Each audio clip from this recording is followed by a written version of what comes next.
میں ایک foreign policy کا بھی بہت بڑا عنصر ہے جو ابتدا میں آپ نے کہا. تو خٹک صاحب اس میں آپ مجھے یہ بتائیں نا, we are walking on a very thin line. دیکھیں ہم امریکہ کو ناراض نہیں کر سکتے, ہمارے معیشت کے اپنے مسائل ہیں. ہر تھوڑے دن کے بعد ہمیں آئی ایم ایف کی ضرورت ہوتی ہے جس میں ہم امریکہ کی مدد بھی حاصل کرتے ہیں. دوسری جانب چین بھی ہمارے لیے اتنا ہی اہم ہے, اس لیے کیونکہ ظاہر ہے کہ ان کا ایک پورا جو گیم چینجر ہے سی پیک, وہ دیکھ لیجئے کہ ابھی تک مکمل نہیں ہو سکا اور اب اس کو تیز بھی کرنا ہے. تو آپ کیا یہ کہتے ہیں کہ ہمیں ایک بلاک میں آ جانا چاہیے؟ How can we balance the two? بالکل اس بات میں وزن ہے, یہ ایک نازک مسئلہ ہے, اس میں شک نہیں ہے. لیکن اسی لیے تو میں نے کہا کہ اس کے لیے کلیکٹیو وزڈم کی ضرورت ہے نا. آپ کو مل بیٹھنا چاہیے سارے لوگوں کو. آپ ایپیکس کمیٹی میں کون ہیں جو ایپیکس کمیٹی میں جو ان ساری چیزوں کو جانتے ہیں؟ اور پھر خصوصاً چاروں میں وزراء اعلیٰ ہے نا, صوبوں کی نمائندگی ہو رہی ہے, پارٹیوں کی نمائندگی ہے.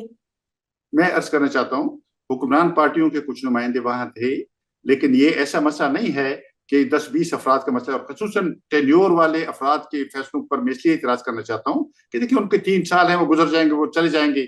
وہ جو پرانے چلے گئے ہیں اب ان کو ہم کہاں ڈھونڈیں, ان سے کیا بات کریں؟ مثلا میں جنرل کیانی صاحب کے ساتھ میرے اچھے ذاتی مراسم, کیونکہ ان کو جانتا تھا میں اس وقت جب یہ پیپلز پارٹی کی حکومت تھی. لیکن میں آپ کو بتاؤں, وہ ان سے آج پوچھیں کہ وہ ضرب اسب کے بعد اب کیا ہو رہا ہے, ضرب اسب کہاں چلا گیا ہے, اس کے نتائج کہاں ہیں؟ ہاں, وزیرستان تباہ ہو گیا, گھر ابھی تک اجڑے ہیں لوگوں کے, ابھی تک displaced persons I D Ps ابھی تک بیٹھے ہوئے ہیں, پرانے آئی ڈی پیز بیٹھے ہوئے ہیں. آپ نئے آئی ڈی پیز کی تیاری کریں. تو یہ ٹینور والوں کو فیصلے ہاتھ میں نہیں دینے چاہیے.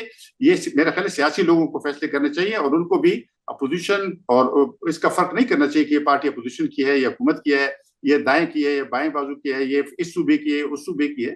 میرا خیال سب کو اس پر ایک کلیکٹیو وزڈم سے ایک راستہ بنانا چاہیے. ان سارے مسئلوں کا حل موجود ہے.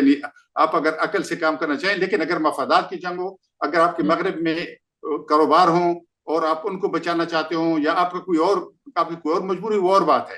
ورنہ ظاہر سیاسی لوگ جو ہے وہ ساری دنیا میں نازک ترین حالات میں بھی راستہ نکال لیتے ہیں. اچھا, لیکن اب یہ جو آپریشن عزم استحکام ہے, اس کا آپ نے ایک سیاسی پہلو بھی ہمیں بتایا کہ آپ کو لگتا ہے کہ جمہوریت کا گلا گھونٹ دیا جائے گا, میڈیا پر پابندیاں ہوں گی, مخالفین کے خلاف بھی اسے استعمال کیا جائے گا. جو باتیں ابھی تک ہو رہی ہیں اس سے جو مختلف جماعتوں سے ہم بات کرتے ہیں, خصوصاً سنی اتحاد کونسل یعنی پی ٹی آئی, یہ سمجھتی ہے کہ یہ ان کو ایک طرح سے کرب کرنے کے لیے یہ ایک نئی اصطلاح نکالی گئی ہے. آئی ڈونٹ نو آپ اس کو کس طرح سے دیکھ رہے ہیں؟ دیکھیے جی, اصل میں ہمارے ملک میں ایک تاریخ رہی ہے, اور خصوصاً پچھلے 10-15 سال میں اس میں بہت اضافہ و شدت بڑی ہے اس کی. اور وہ یہ ہے کہ آپ قوانین بنائیں ٹیررزم کے خلاف, اور اگلے دن ٹیررسٹوں کے بجائے وہ سیاسی مخالفین کے خلاف استعمال ہوں گے. یعنی وہ چاہتے ہیں کہ مثلا اس میں بیل نہیں ہو سکتی, ضمانت نہیں ہو سکتی, تو کہتے ہیں اس کو پکڑ کر اس میں بند کر لیں. تو یہ جو سلسلہ ہے یہ پی ٹی آئی کے خلاف ہو سکتا ہے, اس میں مجھے شک نہیں ہے, اور دوسری پارٹیوں کے خلاف بھی ہو سکتا ہے.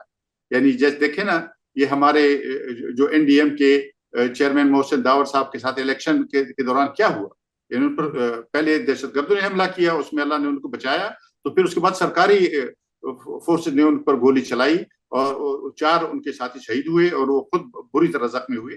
تو یہ اس طرح کی چیزیں جو ہیں وہ بدقسمتی سے ہمارے سامنے ہوتی رہی ہیں.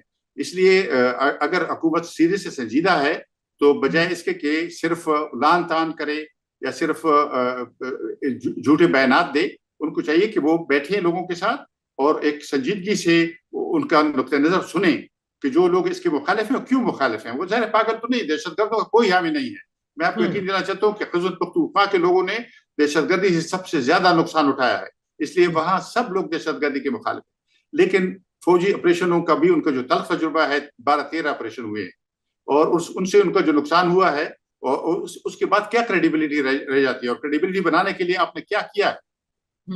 تو لیکن مجھے یہ بتائیں افروز صاحب, ایک پہلے before coming to another what is happening right now, میں یہ پوچھنا چاہوں گی افغانستان کے حوالے سے. دیکھیں ہمارے تعلقات تو بہت ہی خراب ہیں اس وقت, اور آپ نے کیونکہ دوحہ معاہدے کا ذکر کیا, یا تو پاکستان اس وقت ٹی ٹی پی کے حوالے سے ایک نیا معاہدہ کر لیتا, ایک الگ معاہدہ ہوتا. افغانستان نے بھی تو ساتھ نہیں دیا پاکستان کا. I mean they are not taking care of TTP. وہ انہوں نے تو بلکہ کہہ دیا کہ یہ آپ کا مسئلہ ہے, اندرونی معاملہ ہے, آپ حل کیجئے.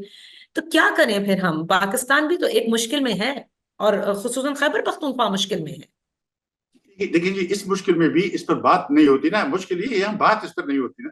یہ جو طالبان کو یہ بھیج رہے تھے کابل، ہم نہیں کہہ رہے تھے کہ نہ بھیجیں، یہ نہ افغانستان کے انٹرسٹ میں نہ پاکستان کے انٹرسٹ میں ہے.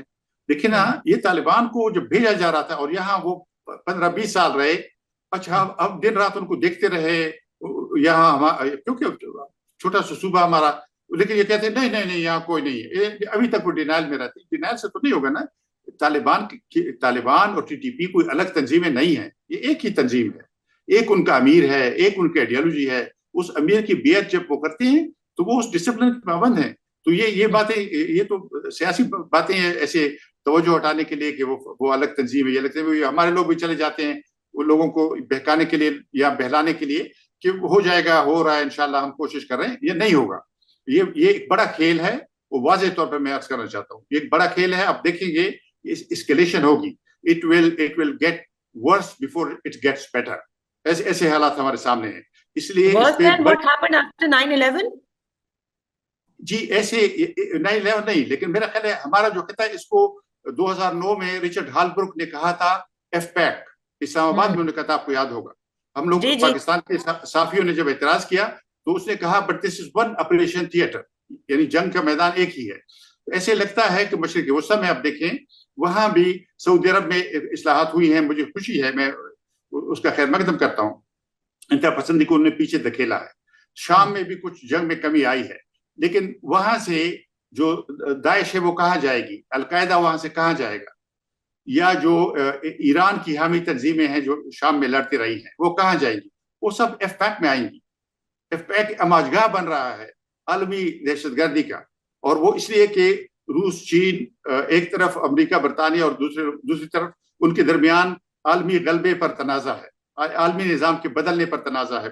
ملٹی پولر ہو دنیا یا یونی پولر ہو یا بائی پولر ہو، یہ قصے چل رہے ہیں. تو اس لیے اس سارے کسی کو اس بڑے کانٹیکس میں بات کرنی چاہیے، بحث ہونا چاہیے، پارلیمنٹ میں بھی، میڈیا میں بھی. یہ دیکھیں نا ہم اور آپ پارلیمنٹ میں جو جمہوری جماعتیں بیٹھی ہیں اس وقت جو حکومت میں ہیں، اور خصوصاً اگر میں ذکر کروں عمران خان صاحب کا، جو تھوڑے بدلے میں لگتے ہیں، لگتا ہے کہ شاید جمہوری زیادہ ہو گئے ہیں. آپ کو لگتا ہے کہ انہیں بھی سب سے بات کرنی چاہیے؟ بیکاز ورنہ ریاست اس میں کہوں گی اسٹیبلشمنٹ کا عمل دخل زیادہ نظر آ رہا ہے اور سیاسی جماعتیں بہت پیچھے چلی گئی ہیں. دیکھیں عمران خان صاحب کو یہ سمجھنا ہوگا کہ ملک کو امریت سے چھڑانا ایک پارٹی کے بس میں نہیں ہے. یہ ماضی بھی دیکھیں نا، پاکستان میں ہمارا جو سیاست تجربہ ہے، 2 دفعہ بڑی تحریکیں چلی ہیں. ایک MRD کی تحریک تھی، یعنی جس میں یہ بلکہ یہ طے ہوا تھا. مجھے آخری ملاقات میری 89 میں 89 میں صاحب سے ہوئی تھی کراچی میں. وہ اس بات پہ دکھی تھے کہ پیپلز پارٹی نے ان کے ساتھ، سب کے ساتھ طے کیا تھا کہ ایک دفعہ الیکشن جو ہے وہ MRD لڑے گی تاکہ ڈیموکریسی جو ہے وہ مضبوط ہو سکے، پاکستان میں جڑیں پکڑ سکے. اس کے بعد پھر پارٹی آپس میں مقابلے کریں. بدقسمتی سے پیپلز پارٹی جو ہے انہوں نے اکیلے الیکشن لڑنے کا فیصلہ کیا تھا 88 میں، جس کی وجہ سے پھر ان کو شرائط ماننی پڑی وغیرہ وغیرہ. تو ایک وہ تھی. دوسری پھر جو چارٹر آف ڈیموکریسی تھا اس کا بھی فائدہ ہوا. تو اس طرح کا ایک چارٹر جو ہے وہ، اس میں عمران خان صاحب بھی ہوں، یہ موجودہ حکمران پارٹیاں ہوں، باقی باہر جو پارٹیاں ہیں، سب کو یہ اس کے بغیر پاکستان میں کبھی امریت کو پیچھے دھکیلا نہیں جا سکا ہے. یہ جمہوری تحریک کی میں بات کرتا ہوں، انتشار کی نہیں، خانہ جنگی کی نہیں، وہ تو ایک اور سیناریو ہے. اگر آپ جمہوری تحریک چلانا چاہیں گے تو اس کے لیے تمام قوتوں کو اکٹھے ہونا ہوگا، کچھ کم سے کم پروگرام پر. یہ ایسا نہیں ہو سکتا کہ سب لوگ ایک پارٹی میں شامل ہو جائیں، یہ ممکن نہیں ہے. ہمیں اختلافات کے ساتھ کچھ باتوں پہ اتفاق کرنا ہوگا، اور چارٹر آف ڈیموکریسی اور چارٹر آف اکانومی بنانا ہوگا، اور چارٹر آف فارن پالیسی بنانا ہوگا، اور اس کی روشنی میں پھر تحریک چلانی ہوگی.